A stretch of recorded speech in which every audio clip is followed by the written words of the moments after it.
તો ગાઈસ ચાલો રણુજાથી દર્શન કરીને હવે જઈએ છીએ પોકરણ, અને એ અહીંથી લગભગ 5 કિલોમીટર જેવું છે. 5 નહીં 10-12 જેવું છે. તો ચાલો નીકળીએ પોકરણ. અને જય રામદેવ પીર. બરોબર રીધુ? જય બાબારી. જય બાબારી. તો ગાઈસ આવી ગયા છે પોકરણમાં, જ્યાં અજમલ રાજાનો મહેલ આવેલો છે. ફાઇનલી પોકરણ કિલ્લામાં આવી ગયા. તો ગાઈસ અહીંયા મહેલ જોવા માટે 50 રૂપિયાની પર પર્સન ટિકિટ છે. એટલે અમારા 5 જણ હતા તો અમારા 250 થયા. તો ચાલો હવે વિઝિટ કરીએ.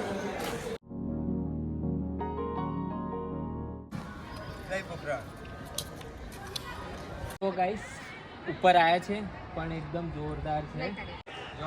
ત્યારનો એકદમ જોરદાર ભવ્યથી ભવ્ય દરવાજો. ચાલો ઉપર જઈએ. તો ગાઈસ અહીંયા એકદમ જોરદાર છે.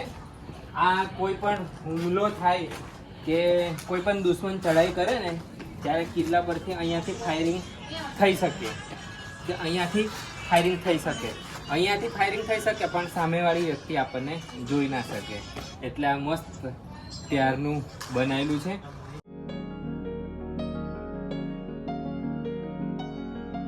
મહેલના દરવાજા પર ભગવાનના દર્શન થાય છે. એટલે જોરદાર. એક ફોડી લો. આવો દો આવો દો.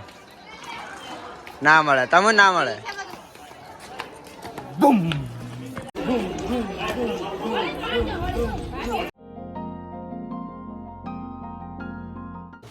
તો ગાઈસ અહીંયા ગાર્ડનમાં રાજાની ખુરશી કે રાજા બેસે ગમે તે, પણ આમ જોરદાર એક આસન છે. જુઓ, અત્યારે ખાલી પથ્થર છે, પણ ત્યારે આસન બાસન ગાદલું બાદલું એકદમ જોરદાર બનાવી હશે.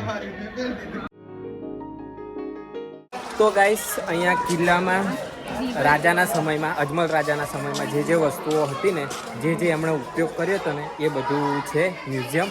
તો ચાલો એ તમને બતાવીએ આપણે મ્યુઝિયમ. તો આ રાજાના, અજમલ રાજાના સમયના વાસણો છે, એમણે ઉપયોગ કર્યા હતા. ઘોડા પર મૂકવાના ને એવા બધા સાધનો. આ હવા માટે, એનું માટેનું છે કઈ લાગે. આપણને એકદમ આઈડિયા નહીં કે અંદર કઈ લખેલું નહીં. હાથીના હોડા, એટલે હાથી ઉપર પેલી અંબાડી કહીએ ને આપણે, એ. આ છે રાજાના સમયનું બારૂદ, તોપના ગોળા,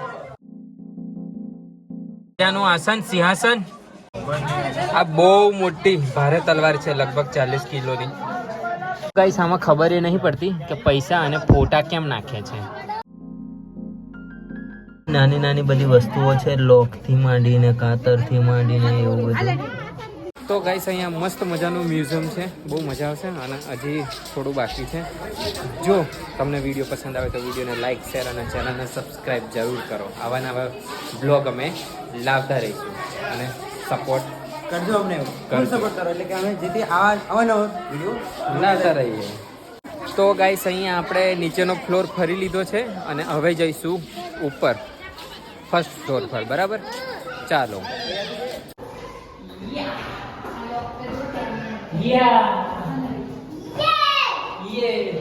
અને આ પાણી મૂકવાની પળિયાળી છે, પાણીયારી. જો એવા આકારનું, એટલે એવું જ લાગે છે પાણી મૂકવાની પાણીયારી છે. તો ગાઈસ અહીંયા રાજા રાણીના ચપ્પલ છે, તે વખતેના રાજાના.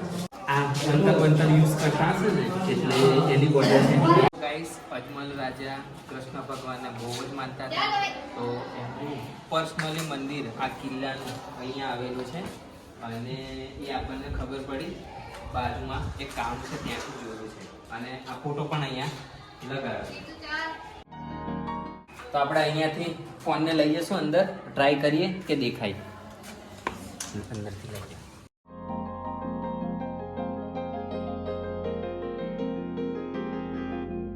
તો તો ગાઈસ તમને બતાવવાનો ટ્રાય કર્યો છે. અંદરથી એક નાની એવી ક્લિપ લીધી છે. અને ત્યારે રાણી માટે આ મેદી વેદી મૂકતા હતા ને એ બધા સાધનો છે. અને અહીંયા હા એટલે અમુક મૂકવા માટેનું છે. કાસ્કો, તેલની બોટલ ને બધું છે. આ છે રાજાના ચંપલ. અને આમાં છે કાતર, પછી ચીપિયા, એ બધું છે. તે વખતે રાઇટિંગ માટે આ યુઝ કરતા હશે. એનું આપણને નામ કમ્પ્લીટ ખ્યાલ નહીં, પણ આ એક કાપડનું કાગળ જેવું છે, પછી મૂકવાનું છે ને.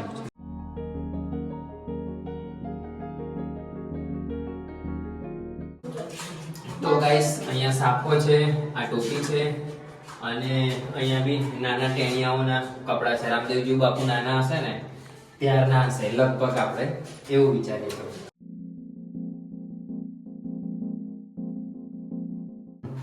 તો ગાઈસ અહીંયા રાજાના પોશાક છે અને એમના જોડે રાખવાના શસ્ત્રો, રાજાઓના અને એમની ફેમિલીના કપડા છે. વાહ, અહીંયા છે તલવારો, એમની રાજપૂતાની નિશાની તલવાર, અને એકદમ જોરદાર છે બધી. ફાઇનલી રાજા વખતેની બંદૂક. અને આ બાજુ એમના હાથે અને પગે પહેરવાના પ્રોટેક્શન માટેના સાધનો છે.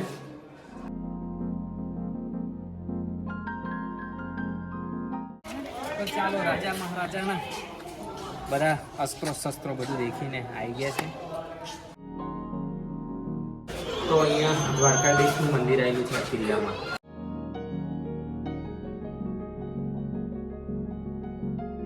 આપણને બાબા રામદેવજીની લીલાની બધી છબીઓ દેખાડવામાં આવી છે. આ એમનો પારણું છે. ચાલો જો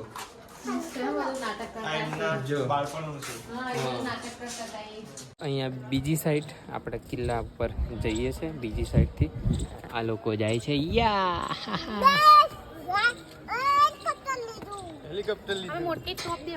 અહીંયાથી મસ્ત નજારો આવે છે આખા કિલ્લાનો. આ છે તોપો, ચારે બાજુ ગોઠવેલી છે. તો ગાઈસ અહીંયા સૈનિકો અંદર રહીને તોપમાં ગોળા પૂરતા હશે અને ઉપરથી ભમાભમ છોડવાના.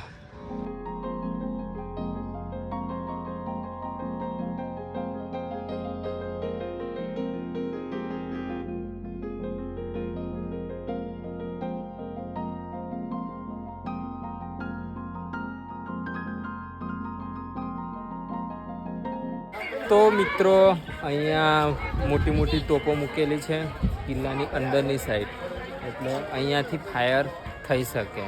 અને આ બાજુ સામેની સાઈડ વધારે પેલું કેવું ખતરો આ સાઈડથી હશે, એટલે અહીંયા એટલી જ તોપો મૂકેલી છે.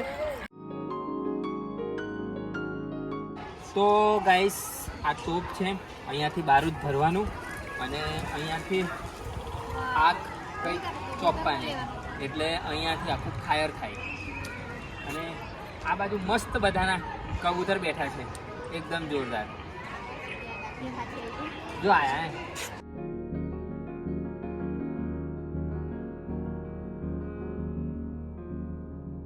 તો ગાઈસ અહીંયા તે વખતેના ગાડા ને એવું છે. તો હવે લાસ્ટ પોઈન્ટ આ છે, તો એ તમને બતાવી દઉં. તો તે વખતે સવારીના ગાડા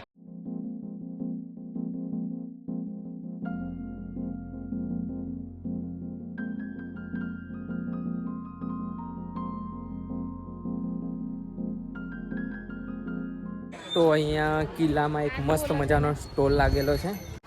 ચકલી છે, એમાં અલગ અલગ પ્રકારનો અવાજ આવે. કરો તો અવાજ.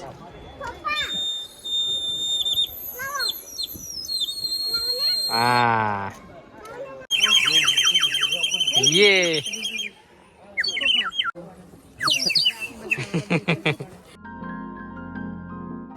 તો ગાઈસ ચલો કિલ્લામાં ફરવા આવી જાઓ. ચલો બેસી જાઓ.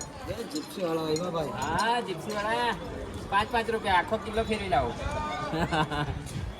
लाइसेंस दिखाओ अपना. લાઇસન્સ હે ને.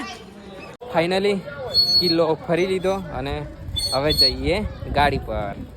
તો ગાઈસ ફાઇનલી પોખરણથી નીકળી ગયા છે ઘરે જવા માટે. જવાનું હતું જેસલમેર, પણ જેસલમેર સ્કીપ કરી દીધું છે અને હવે જઈએ ડાયરેક્ટ ઘરે.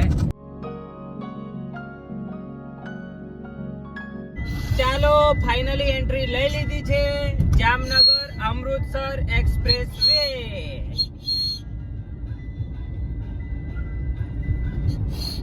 ગાઈસ પહેલી વાર 150 કિલોમીટર ઇન 5. તો ગાઈસ ફાઇનલી અમે જામનગર અમૃતસર હાઈવે પર છે, એક્સપ્રેસ વે પર. અને એક્સપ્રેસ વે પર એટલો જોરદાર છે ને કે એકદમ મસ્ત સ્ટેટ આવ્યું ને ત્યારે ચપલું ફૂલ દબાઈ દીધું.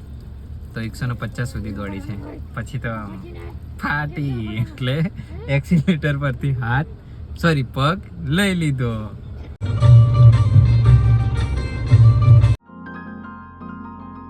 તો ગાઈસ સવારમાં અંબાજી બહારથી દર્શન કરીને હવે નીકળીએ છીએ ઘરે.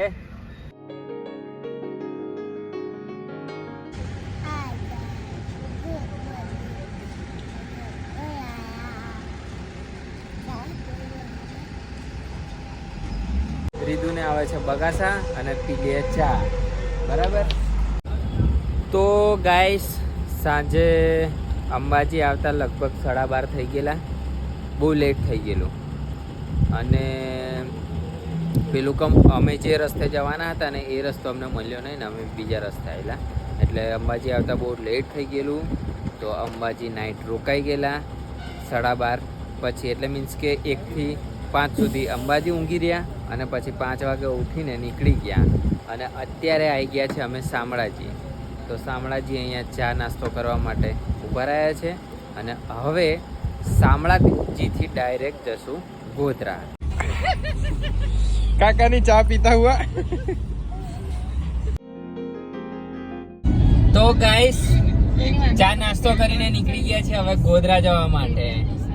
અને અત્યારે શામળાજી હવે મોડાસા પહોંચવા આવ્યા. તો ચાલો હવે ઘરે જઈને મળીએ ડાયરેક્ટ.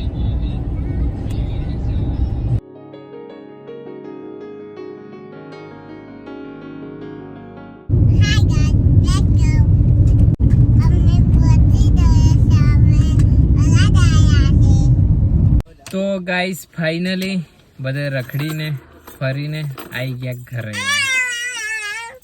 તો ગાઈસ આ રાજસ્થાનની ટ્રીપનો અહીંયા અંત કરશું અને જોડે જોડે વ્લોગનો પણ અંત કરશું. જો મારા વિડીયો પસંદ આવ્યા હોય તો વિડીયોને લાઇક, શેર અને ચેનલને સબસ્ક્રાઈબ જરૂર કરો. અને જેમ પણ આમ સબસ્ક્રાઈબ કરી સપોર્ટ કરો. અને જો તમને આ ટ્રીપ ગમે ને તો અમે આવી બીજી પણ ટ્રીપો લાવતા રહીશું.